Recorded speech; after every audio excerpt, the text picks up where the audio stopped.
fucking tanks on it.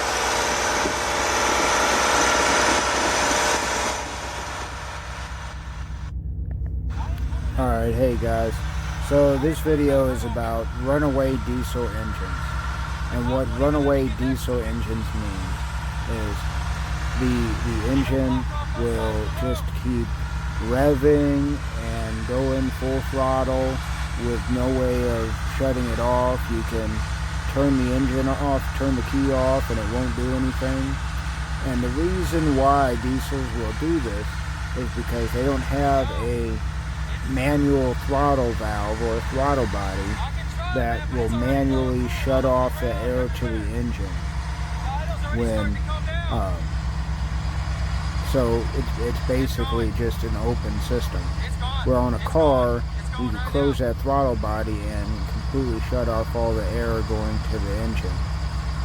But on a diesel it doesn't. The way it regulates the throttle is it injects more or less fuel into the engine, and the air just it just sucks more air in when you put more fuel in, mostly due to the turbo and everything, but just because of the nature of an internal combustion engine. But anyway, so that is how diesel engines run away, and why it's called a runaway diesel engine. But there are a couple causes of this. There's one real common one, and what it usually is there's an oil leak in the intake.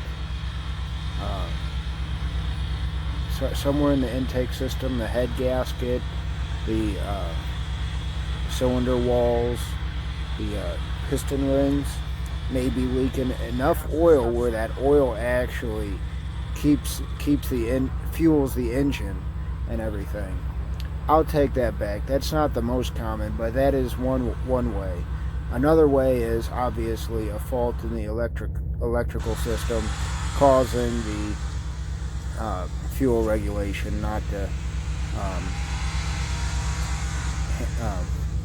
work properly, or just a bunch of fuel just keep dumping into the engine from one way or another.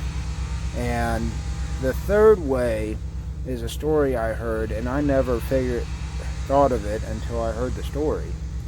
And I was talking to a guy who saw a truck, and it was way up in Canada. It was real cold, and they were spraying a bunch of starting fluid on the filter to try and get it started. They couldn't get it started, and they just soaked the filter in starting fluid. And so finally got the engine going, but it was using the fumes from that starting fluid to keep going even when you shut the engine off. Obviously, like I said, there's no way of shutting off the air coming from the filter to the engine. And so it just kept revving and revving. It'll rev to 3,000, whatever the mechanical limit is. It will go way past the rev limiter. It doesn't matter. So whatever the mechanical limit of the engine, until it blows up, really. But there is one secret way of killing a runaway diesel engine.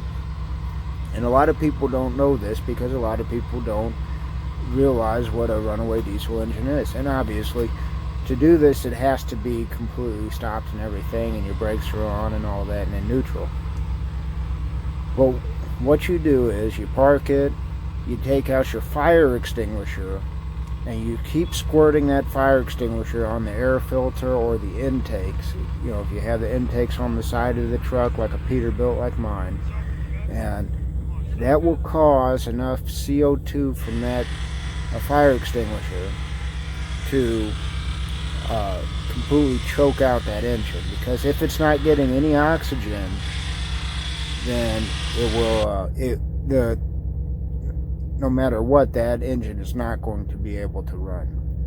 So that is really one of the only ways. I guess other way would be cutting a fuel line or something, but then you run the risk of starting a fire.